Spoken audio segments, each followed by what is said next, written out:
este verbo e o verbo interpretar e as palavras derivadas dele são palavras cuja raiz no hebraico significa desatar um nó. Falando no mineirês, é desembolar aquilo que não tem mais saída, não tem mais solução.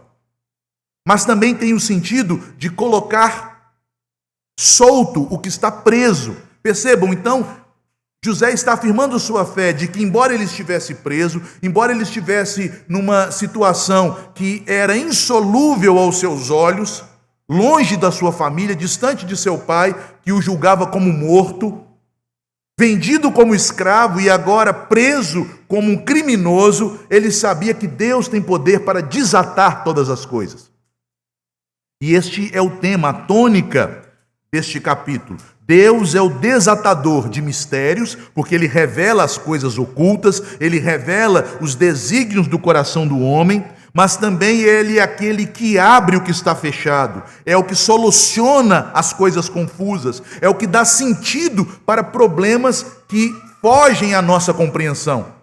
E José aqui ainda não compreendia porque Deus, após dar a ele um sonho em que ele seria exaltado entre seus irmãos, o coloca em tão terrível humilhação. Veja, ele recebeu um sonho de exaltação, mas qual é a situação que ele vive? Um escravo e um prisioneiro. Mas, meus irmãos, ao longo da história de José, nós veremos como Deus vai desatando estes nós. E ele começa, primeiramente, não na vida de José, mas fazendo de José um instrumento para revelar, para desatar mistérios na vida de outros. José se coloca em sua humilhação, primeiramente como servo, e veja como ele é um tipo de Cristo, e após servir, ele é exaltado. Deus, então, soluciona as coisas em sua vida. Mas percebam, mesmo assim, mesmo tendo toda esta fé, mesmo sabendo, conforme nós vimos no capítulo anterior, principalmente, no capítulo 39, tanto no início quanto no final do capítulo, em que o Espírito Santo salienta que o Senhor estava com José ali no Egito, que o Senhor havia colocado sua tenda sobre José ali no Egito, e José estava cônscio destas coisas, ele proclama sua fé mesmo na prisão, mesmo assim, José está preso. Ele está esquecido pelo mundo, longe de casa, distante das promessas de Deus para a sua vida. Esta é a situação estranha, embaraçosa, complexa em que ele vivia. Mas, meus irmãos, José sabe quem estava com ele naquelas adversidades. Ele não sabe por que ele passava aquilo ainda. Ele não entende porque toda aquela maldade viera sobre ele, mas ele sabe quem está com ele. Ele diz no verso 8, o Deus que interpreta mistérios, o Deus que é desatador de problemas intrincados, o Deus que desata os nós, está comigo. Então, Deus começa a gerar oportunidades na vida de José. O copeiro e o padeiro são presos, o copeiro e o padeiro sonham, José interpreta, e ele mostra que a fidelidade de Deus haverá de ser revelado em sua vida por causa de sua espera perseverante, por causa de sua firmeza na provação. Foi Agostinho que certa vez disse algo muito interessante que resume estes momentos de prova que são descritos na vida dos servos fiéis de Deus, nas Escrituras, momentos de prova que nós experimentamos. Agostinho disse: Deus nunca retarda a promessa, Deus a amadurece. E neste momento em que José, na prisão, interpreta os sonhos daqueles homens, Deus não está retardando a promessa, Deus a está tornando mais madura para ser colhida na hora certa. Nesse texto, então, meus amados irmãos, nós estamos vendo aqui um ciclo, que é o ciclo da ação de Deus na vida de seus servos, um ciclo que nós podemos ver de maneira ainda mais clara na vida de nosso Senhor Jesus Cristo e que se torna, portanto, um modelo para todos nós que somos crentes em Cristo. E qual é este ciclo? Deus prova e, após provar, Deus exalta e Deus também julga. Até mesmo na vida de nosso Senhor, como nosso representante, Ele também foi provado, e então, recebendo o juízo da condenação que não era dele, que era nossa, ele por fim foi exaltado. Este é um padrão que observamos em toda a Escritura. E há um ponto crucial aqui. Porque, meus irmãos, muitas vezes as pessoas, ao lerem a Bíblia, ao invés de se apegar à mensagem que o Espírito Santo nos comunica, se apegam a coisas circunstanciais para criarem superstições. Quantas pessoas leem este texto para, ao invés de ouvirem a palavra, abrirem seus ouvidos e o coração para a mensagem do Evangelho, elas leem este texto para darem vazão aos seus sonhos, dizendo, não, Deus se comunica por sonhos. Lembre-se, meus irmãos, que José aqui está na posição de profeta designado por Deus. E que na antiga aliança, conforme está em Hebreus no capítulo 1, nos versículos 1 e 2, Deus se revelava ao seu povo pelos profetas de diversas maneiras, por teofanias, quando ele aparecia e se manifestava fisicamente, por sonhos, visões e até mesmo pelo lançar de sortes através do Urim Tumim, como nós ouvimos e aprendemos na semana anterior, na pregação que o reverendo Felipe fez sobre Gideão. Estas eram as antigas formas de Deus se revelar. Mas, vindo Cristo, nele nós encontramos a plenitude da revelação. E esta plenitude nos é dada na palavra, não mais nas antigas formas, teofanias, sonhos, visões, profecias e sortes. Não! Deus não se comunica mais conosco assim. Ele nos fala pela palavra, que é a palavra de Cristo. José, portanto, aqui também é um tipo de Cristo ao ser um profeta, aquele que fala como boca de Deus. Ele deixa isto claro, ele não diz eu interpretarei, mas ele diz ao Senhor pertence a interpretação. É Deus que revela as coisas. Assim como José transmite o destino do copeiro, que seria exaltado, e do padeiro, que seria julgado, Cristo também, em sua palavra, nos revela pelo Evangelho o plano de Deus para a humanidade, de salvação para os que creem e de condenação para os que permanecem em seus pecados. Então, meus irmãos, ao lermos estes textos, não sejamos meninos na fé, nos atentando para coisas circunstanciais e fazendo delas tropeços para a nossa vida cristã.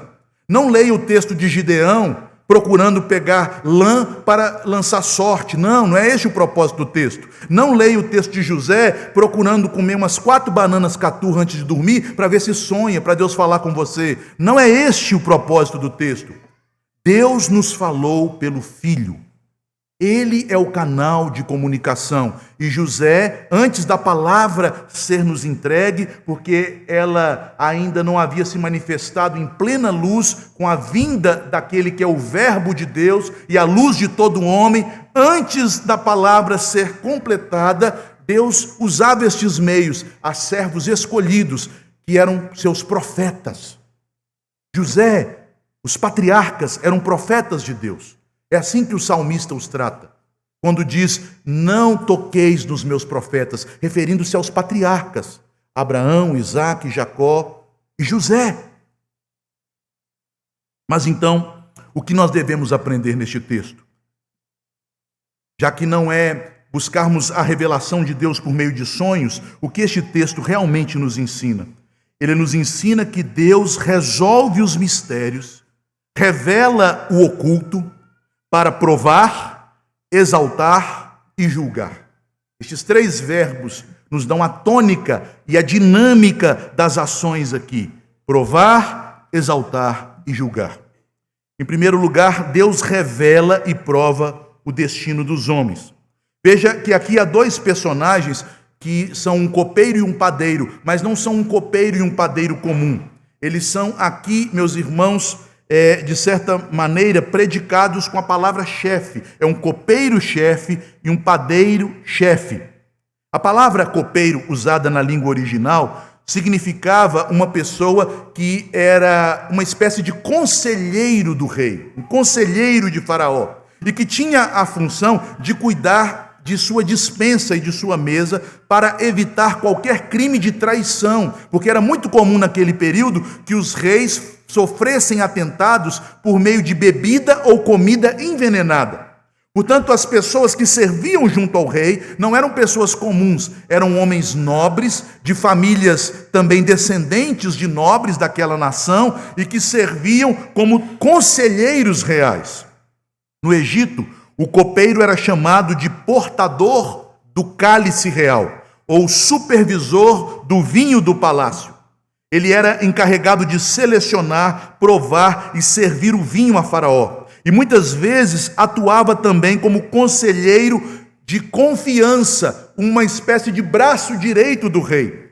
Vejam, meus irmãos, que nós encontramos um paralelo bíblico a respeito deste cargo, não apenas no Egito, mas também no Império Persa. Porque Neemias exercia esta função no Império Persa. Ele era o copeiro do rei, conforme está em Neemias 1:11. Neemias, como copeiro, nós vimos, era um homem de projeção no reino, um homem rico, um homem poderoso e que podia chegar ao rei e fazer a ele pedidos, interceder diante do rei.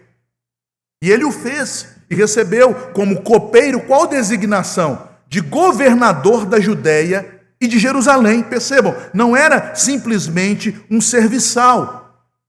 Era um cargo, podemos dizer, um cargo executivo, uma espécie de ministro. Em relação ao padeiro, nós encontramos a mesma situação. Era um padeiro-chefe. Era o responsável por todos os alimentos que eram servidos na mesa real. Os pães, os bolos, as oferendas alimentares. E lembrem-se, Faraó para os egípcios era uma espécie de semideus. E aqueles alimentos eram consagrados aos deuses egípcios e também a Faraó. Tendo em vista toda esta esfera pagã, religiosa, o padeiro ainda tinha uma função não apenas de conselheiro, mas uma espécie de função sacerdotal. Ele era um homem que representava as divindades no conselho de Faraó. Porque o pão era essencial não apenas na dieta dos egípcios, mas também nas suas oferendas, na sua religião pagã.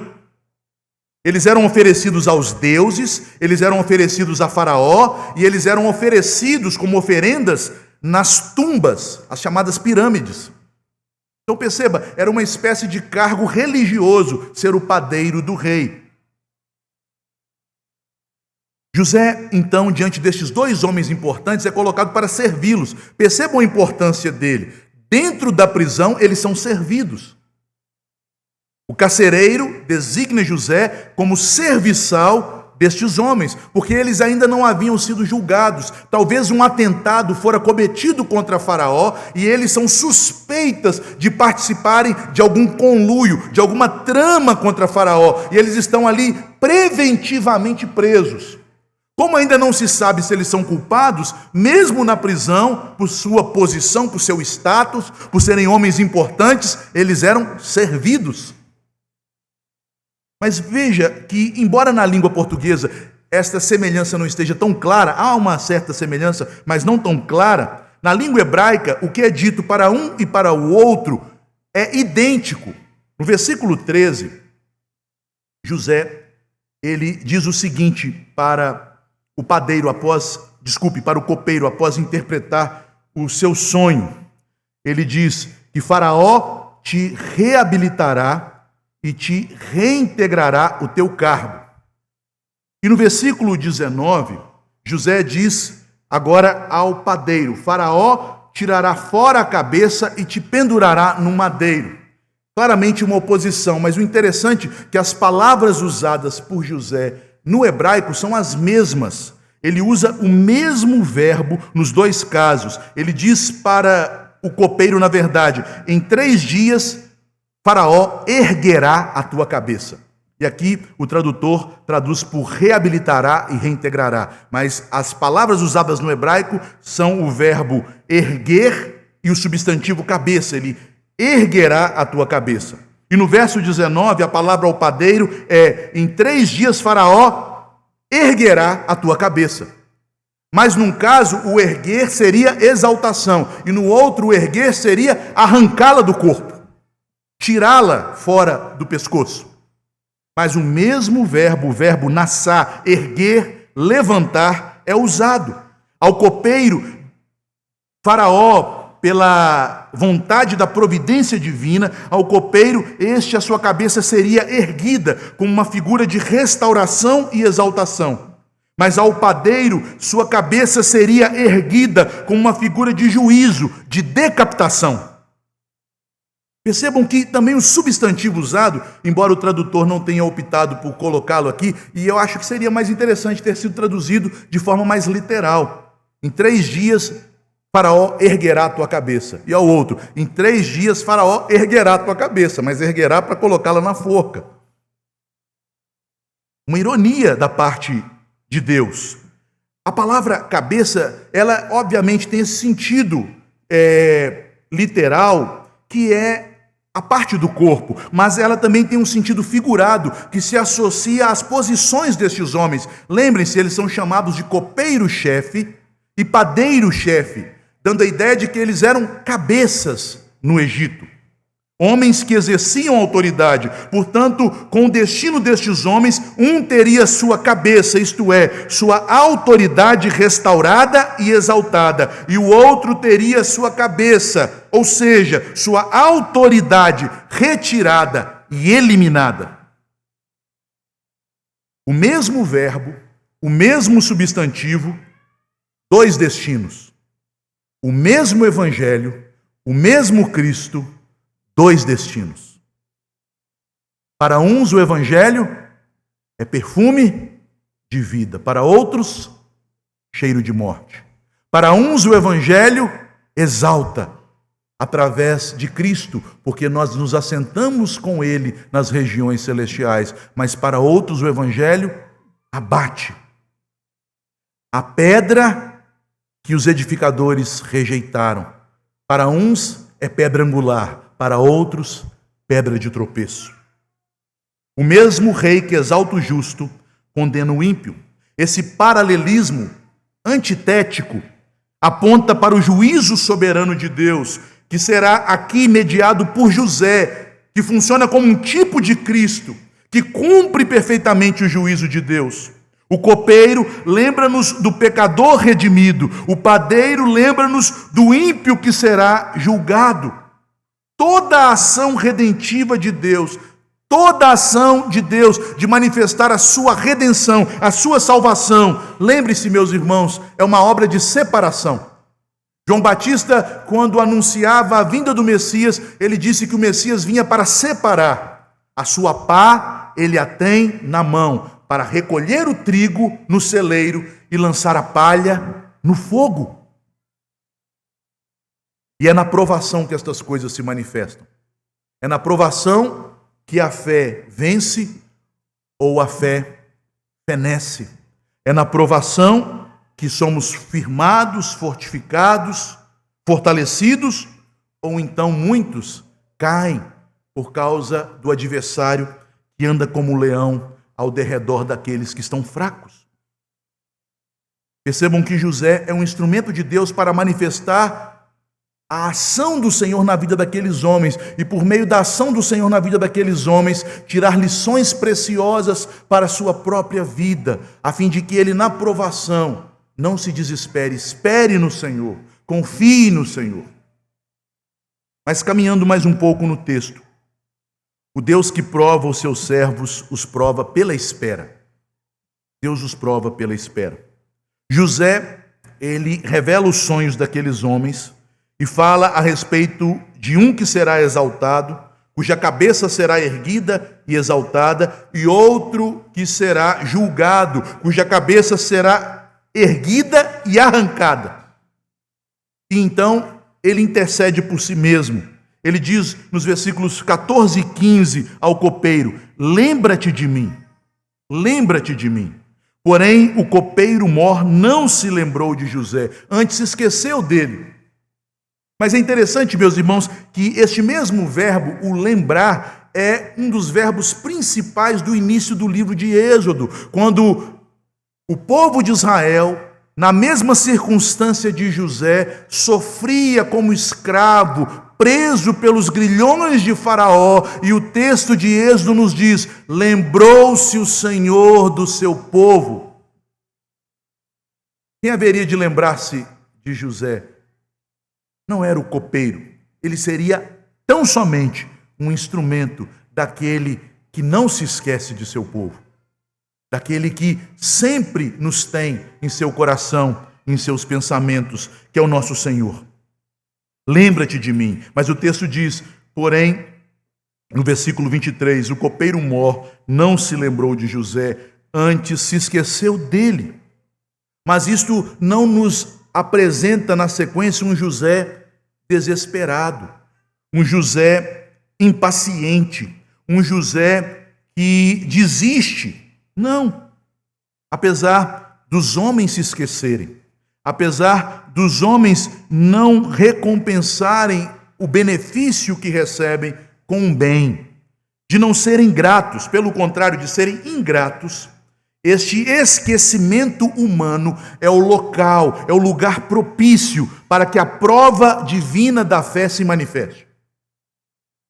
Nós, às vezes, nós reclamamos quando Deus nos permite passar por injustiças, por ingratidões, por desfeitas, por distratos, por conflitos, por problemas de relacionamento. Mas lembrem-se, meus irmãos, quando o homem está se esquecendo de nós, é porque Deus está provando a nossa fé.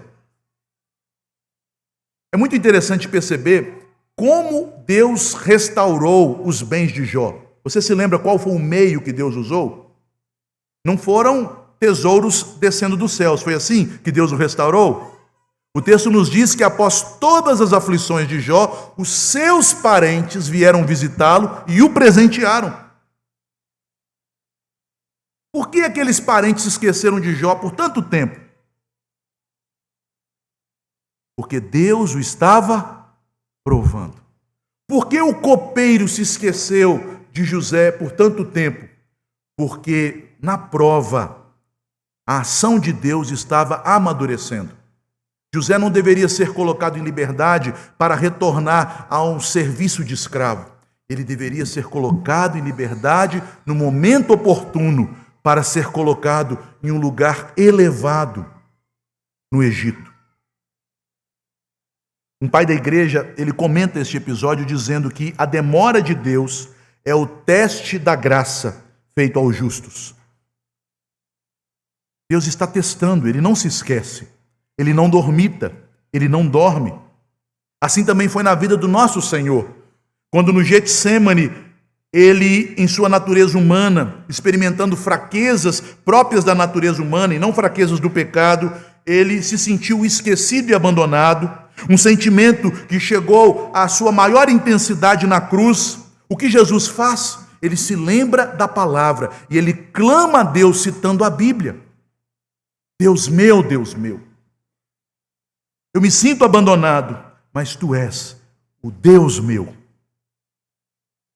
José, ele pede ao copeiro o seu favor. A palavra usada no versículo 14, traduzida pelo verbo rogar, rogo-te, é a mesma palavra que, quando usada para descrever uma ação de Deus, é traduzida como misericórdia. Ele está pedindo, tenha misericórdia, seja misericordioso. Mas, meus irmãos, de onde nós esperamos toda misericórdia? Mesmo que Deus use pessoas, quem é a fonte de toda graça, de toda misericórdia? É o Senhor. Ele pede ao copeiro este favor, esta hesed, esta misericórdia, porque ele afirma no versículo 15, eu sou um homem inocente, e além de ser inocente, eu fui injustiçado. Mesmo assim, José, sendo esquecido pelos homens, ele permanece disposto a esperar. Mesmo que por um tempo ele ainda tenha sido colocado fora das lembranças do copeiro, no momento certo, Deus, que não se esqueceu dele, fará o copeiro se lembrar de José.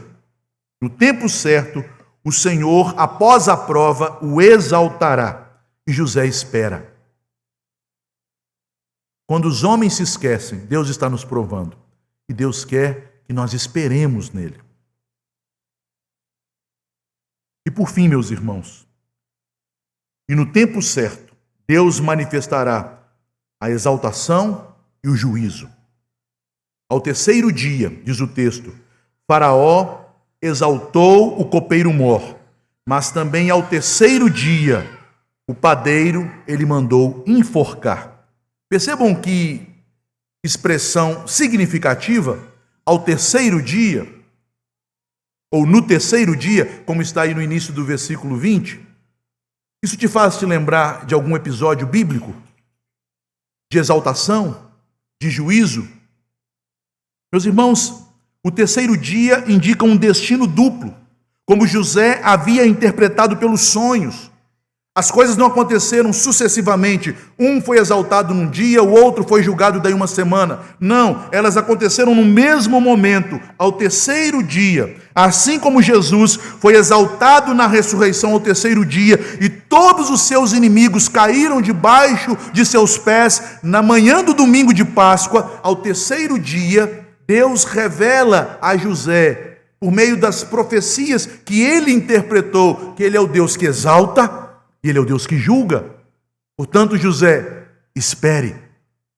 Sua vida não está fora do meu controle. A vida de todos os homens, até mesmo destes pagãos, destes egípcios, estão nas mãos do Senhor, quanto mais a vida de José, seu servo. Esta narrativa, meus irmãos, ela está cheia de pistas que indicam também qual é o critério de Deus manifestar sua ação ao terceiro dia, exaltando um e condenando o outro. Há indicativos da inocência do copeiro, que foi a causa de sua exaltação, porque Deus é justo, ele não exalta o ímpio, ele não exalta quem permanece debaixo da culpa, a estes Deus enviará juízo. Percebam, meus irmãos, que em primeiro lugar, a ordem da menção, sempre no texto, nos versículos 1, 5, 9 e 21, o copeiro é citado primeiro, demonstrando sua maior dignidade. Na língua hebraica, quando alguém é colocado à frente, demonstra que esta pessoa tem uma posição e uma dignidade acima da outra. Com isto, o narrador aqui está destacando o personagem de maior relevância e que, por fim, é honrado com destino favorável. Mas, em segundo lugar, observem o caráter do copeiro, a sua atitude. Ele, no versículo 9, ele se dirige a José após ele oferecer o auxílio de Deus de uma forma aberta. Então o copeiro-chefe contou o seu sonho. Ele voluntariamente, ele crê no que José falou, que Deus desata os nós, que Deus interpreta os sonhos. Ele crê no testemunho que José dá a respeito do seu Deus.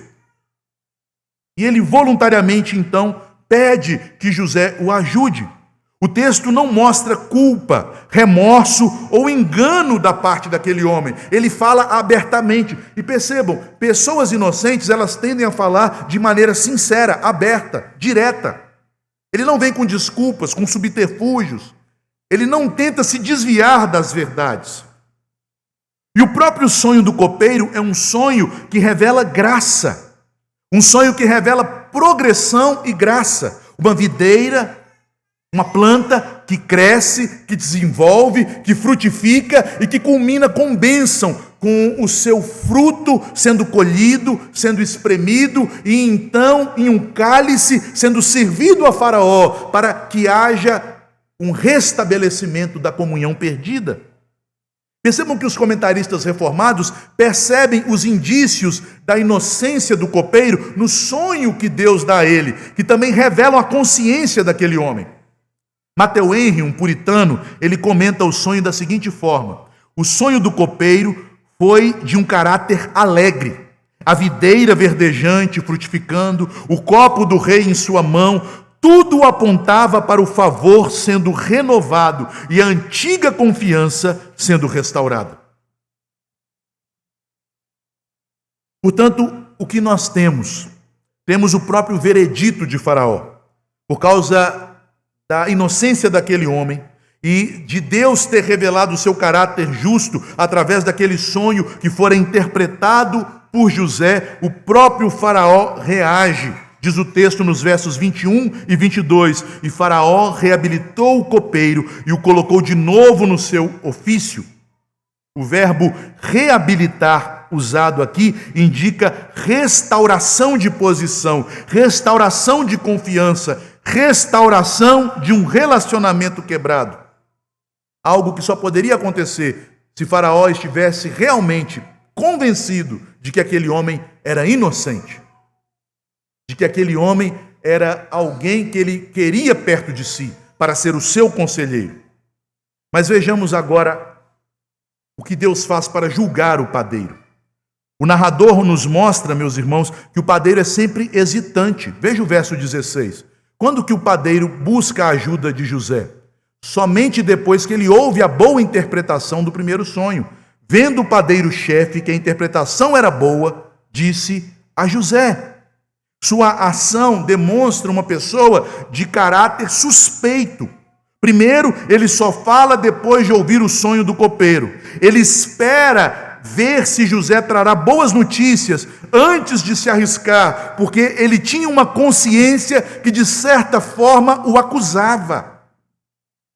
E percebam também que ele mostra interesse próprio, um interesse egoísta, que é muito próprio das pessoas que estão culpadas. Ele fala, o meu sonho, eu também sonhei. Ele começa sua declaração na primeira pessoa, enfatizando a sua experiência, o seu sonho. Percebam também que o foco está nele. E o sonho, ao contrário do sonho do copeiro, não é dinâmico, com uma planta que cresce e frutifica, mas é um sonho estático, de vasilhas paradas, com alimentos que são atacadas por aves. E qual é a posição dele diante do ataque daquelas aves aos alimentos de Faraó? Ele permanece estático, ele não faz nada para espantar aquelas aves. Portanto, o seu sonho traz uma imagem de culpa e, por fim, de morte.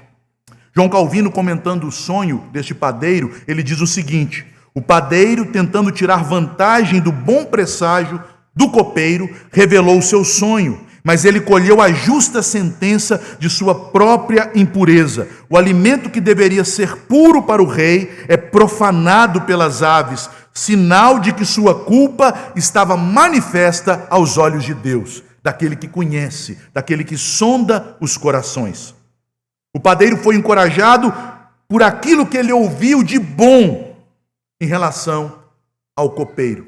Quantas pessoas, meus irmãos, não têm fé verdadeira no Evangelho, mas são só encorajadas pelos bons resultados do Evangelho na vida dos crentes? Quantas pessoas aderem à igreja hipocritamente? O livro de Atos nos conta a história, no capítulo 8, de um mago chamado Simão, que aderiu à igreja, chegou a ser batizado, passou a tentar ser um auxiliar de Filipe, um dos 7 diáconos, justamente porque viu sinais miraculosos, porque viu as maravilhas do Evangelho, porque viu os resultados práticos do Evangelho. Os ímpios, eles não creem na palavra de Deus, eles não creem nas verdades de Deus, e eles não querem viver em obediência, de conformidade à vontade de Deus. O que eles fazem é acobertar os seus pecados e suas culpas e de alguma maneira tentarem obter proveito das bênçãos de Deus. Foi isso que aquele padeiro tentou fazer. Mas lembrem-se, ninguém pode enganar o Senhor.